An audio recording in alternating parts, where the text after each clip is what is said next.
All right, guys, welcome back from the summer. Greeting you with a message from Dr. Matthews. I know we haven't spoken in a while.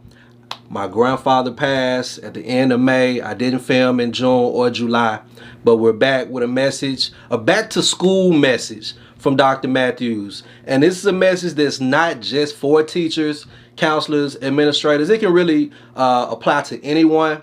But the message I want to get across to you out there in the education field as you get back to work, you can see we got the vacation clothes. We've been to the beach. We're back to the business. Every child you come across is an individual. Every student you teach is an individual.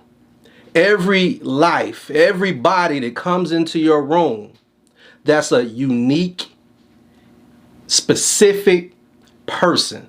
They have their own gifts, they have their own talents, they have their own shortcomings, his or her own personality. So keep that in mind. We know how it is. I've been a teacher, I've been in education for over 15 years now, and I know it can be difficult, right? The students get on your nerves, they have different personalities, sometimes they rub you the wrong way.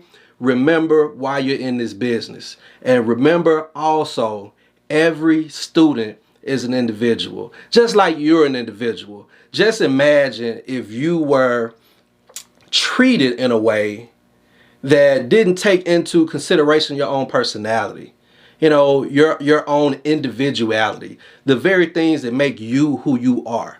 And it's difficult in the classroom when it's one of you and it's 30 of them, right? I had an old colleague when I was a young teacher, and he compared public education to public transportation.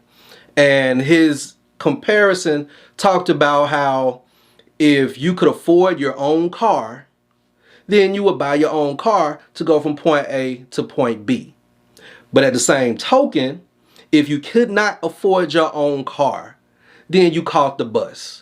And you had to catch the bus wherever you could get on the bus. You had to ride the bus with whomever was on the bus. And then you had to get off the bus as close to your place as you could be, your destination, and then you had to get out and walk again. Public education, very similar, right? Some pay for private school if they can afford it. Some parents do homeschooling if they have the skills and the time and the resources.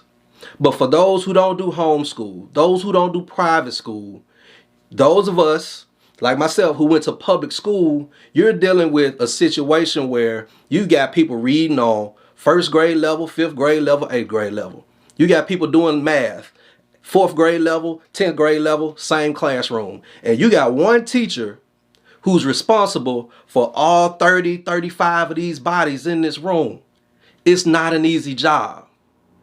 And while it's not easy, it's important.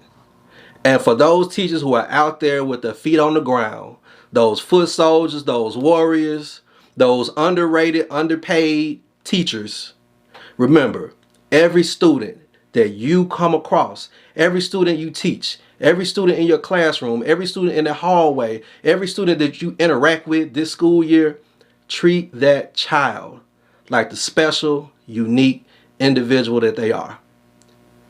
Until the next time you get a message from Dr. Matthews, walk in your purpose.